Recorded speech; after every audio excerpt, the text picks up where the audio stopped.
Bom, vamos lá, mais uma aula de física. Hoje a gente vai tratar da continuação da aula anterior. A gente vai falar de força normal e força de atrito. Bom, o que a gente tem que falar da força normal? A força normal é uma força de contato. Então, se não há contato, não há força normal.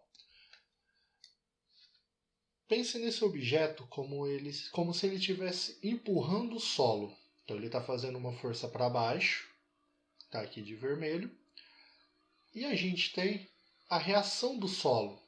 Pela terceira lei de Newton, se um corpo A empurra, exerce uma força sobre um objeto B, esse objeto B exerce uma força sobre o objeto A. Então aqui está a reação do solo. Essa reação a gente dá o nome de normal, representada pela letra N. Bom, falamos um pouquinho da força normal e a gente viu que ali ela está no solo e aqui é um solo horizontal. Mas e se eu tivesse um solo inclinado, uma superfície inclinada? Como seria o comportamento dessa normal? Vamos ver. Então está aqui a nossa superfície inclinada e o nosso objeto.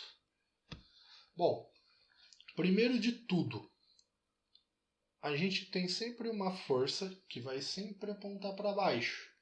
Essa força é a força peso. Olha ela aqui.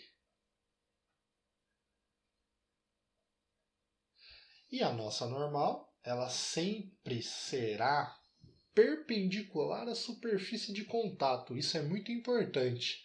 Então a nossa normal, na real, ela está aqui, ó.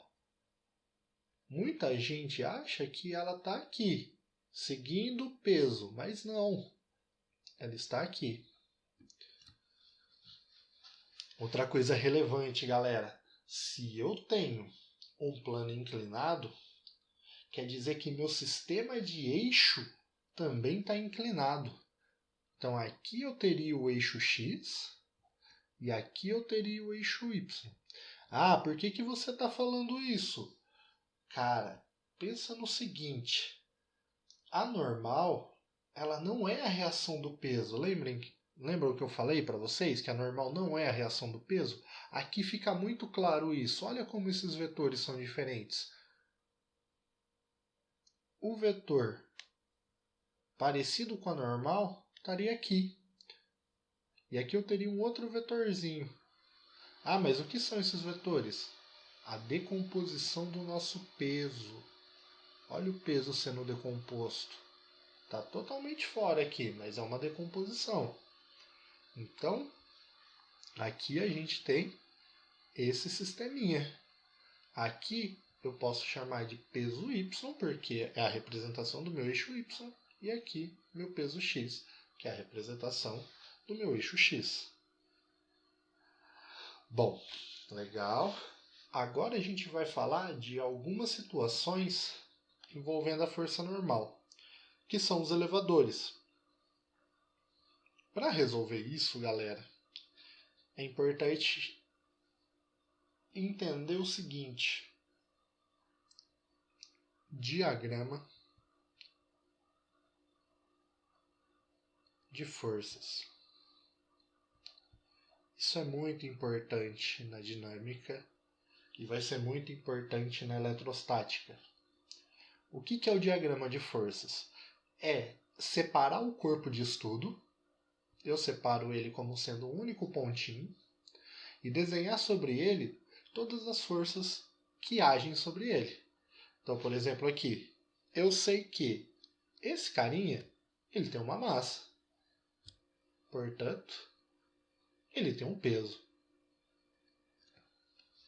Esse carinha, ele está apoiado na superfície do elevador. Portanto, ele tem uma normal. E isso vai se repetir em todas as outras situações. Então, para ganhar tempo, eu já vou desenhar todo mundo. Olha aqui. Esse cara aqui e esse aqui.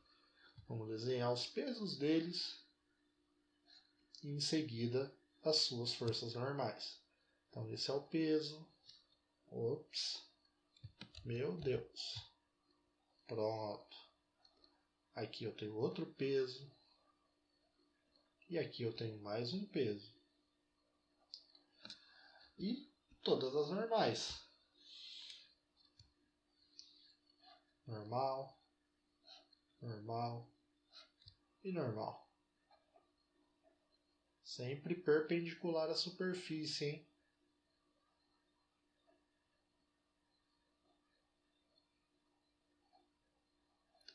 Ótimo. Desenhadas as forças, agora nós vamos entender o movimento.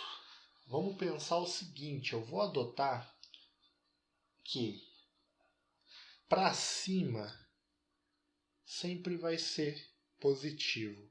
Então, tudo que estiver subindo para mim vai ser positivo. Eu adotei o sentido do movimento. Então, vamos lá.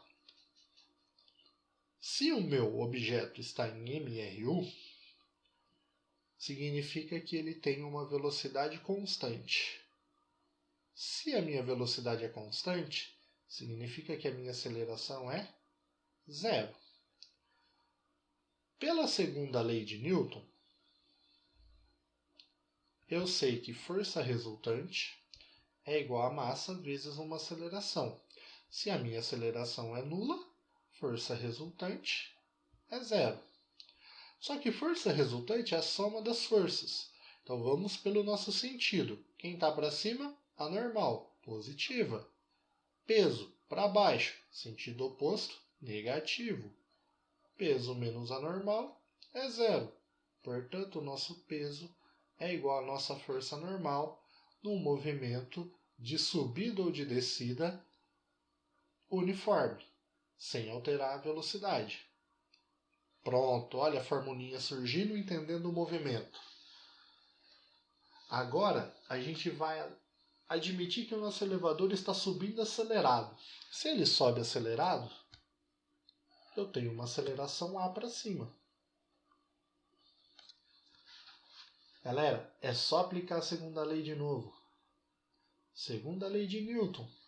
Força resultante é igual a massa vezes aceleração. Aceleração para cima, movimento positivo. Massa vezes aceleração. Normal para cima, positiva. Peso para baixo, negativo. Igual a massa vezes a aceleração. Pronto! É isso que acontece nessa configuração de movimento do elevador.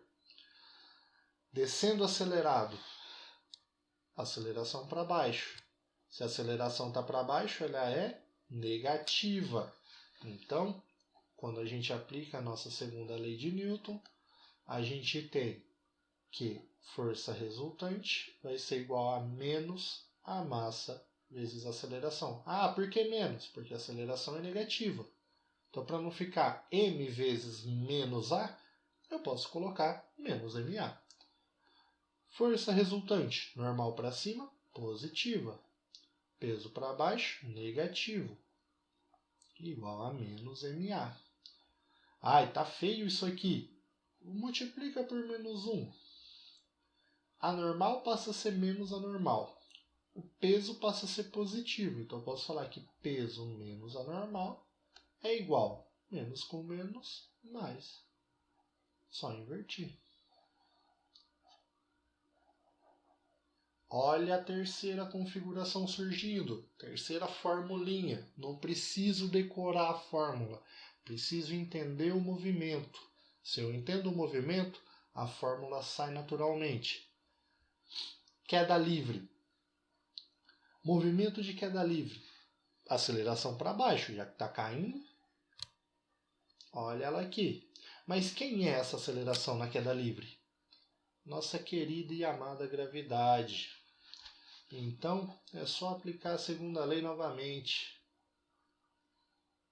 Força resultante é massa vezes a aceleração. Agora vamos lá. Normal para cima, positiva. Peso para baixo, negativo. aceleração para baixo. E a aceleração da gravidade, negativa. Então é menos... menos mg. Olha que interessante.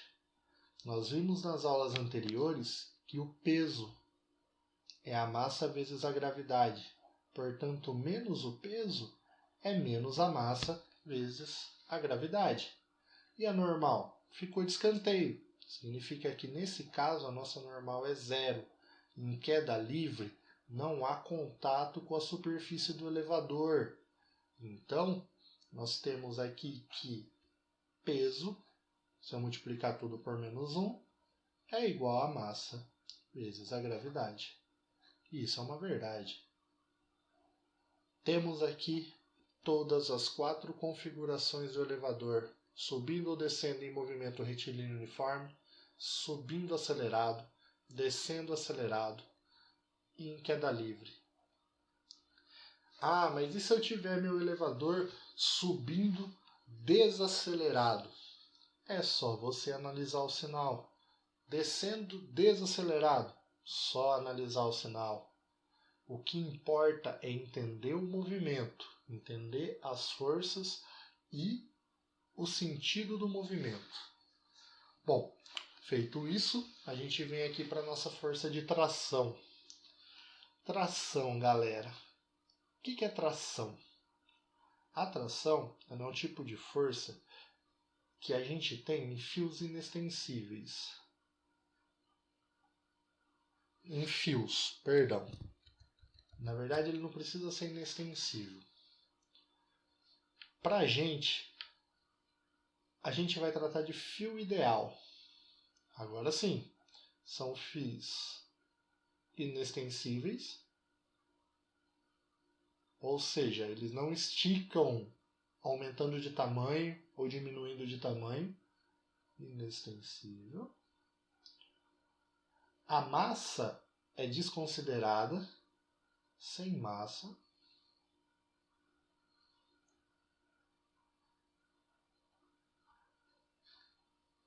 E com isso, com essas duas condições, a gente tem o nosso fio ideal. Então, o que vai acontecer? Quando eu tenho um fio esticado, eu tenho uma tração sobre ele. Essa tração, ela está aqui. Porém, a reação dessa tração está no meu outro objeto. Lembrem-se que eu preciso de 2 corpos. Olha ela aqui. Tração aqui.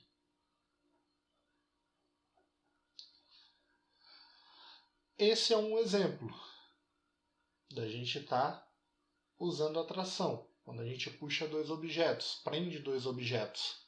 Agora, um outro exemplo é no sistema de polias. O fio ele percorre a polia. Então, em cada ponto aqui, eu tenho uma tração. Porque o fio está esticado. Então, eu tenho uma tração para baixo e uma tração. Eu tenho uma tração aqui. Uma tração aqui. É a mesma tração. Por quê? Por que é a mesma tração? Porque é o mesmo fio. O fio não mudou. Então, eu tenho essa tração e essa tração. E eu tenho essa, que é a reação, e essa, que também é outra reação. De mesma intensidade, porém, num sentido diferente. Notem que polia, movimento circular, preciso adotar sentido. Vamos adotar esse sentido aqui como positivo. O que significa? Tudo que fizer a minha polia girar no sentido horário vai ser positivo. E tudo que fizer ela girar no sentido anti-horário vai ser negativo. Nossa, que confuso. Então vamos lá, ó. Vamos analisar os corpos. A gente sempre vai fazer o diagrama de forças para os objetos em movimento. Então aqui, ó, diagrama de força. Então nossos objetos de estudo são o Mzinho, e o Mzão. Vamos lá. Quais as forças que agem no Mzinho? Tração para cima.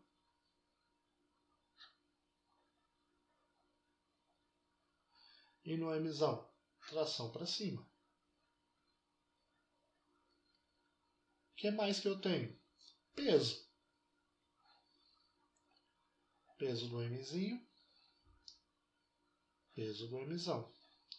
Aqui vem o pulo do gato. A gente vai aplicar a segunda lei, porém, a gente precisa tomar cuidado. Então, aplicando a segunda lei para Mzinho, quem faz a minha polia girar no sentido horário? O peso de Mzinho ou a tração? A tração. Se ela sobe, ela faz ele girar no sentido horário. Então a tração é positiva. Então vai ficar tração menos peso de Mzinho igual a massa de Mzinho, que é o Mzinho, vezes a aceleração do sistema. Para o Mzão, eu vou aplicar a segunda lei também. Então vamos lá. Quem faz o Mzão, quem faz a polia girar no sentido horário? O peso de Mzão. Então, peso de Mzão menos a tração é igual a massa Mzão vezes a aceleração. Olha o que surgiu aqui, pessoal. Um sistema de equações. Se eu resolver esse sistema pelo método da soma, pelo método da adição, as trações irão se cancelar, sobrando apenas peso de Mzão mais o peso de Mzinho igual. Vou colocar o Azinho em evidência. Aceleração vezes Mzão mais Mzinho. Isso é o princípio de resolução para todo o exercício de polia. Isso é uma receita de bolo. Beleza? Mas a gente consegue somente analisando o que está acontecendo. Bom, essa foi a parte 2 das leis de Newton. A aula já está ficando extensa. Eu vou lançar mais uma aula resolvendo alguns exercícios. Então, aguardem e até lá!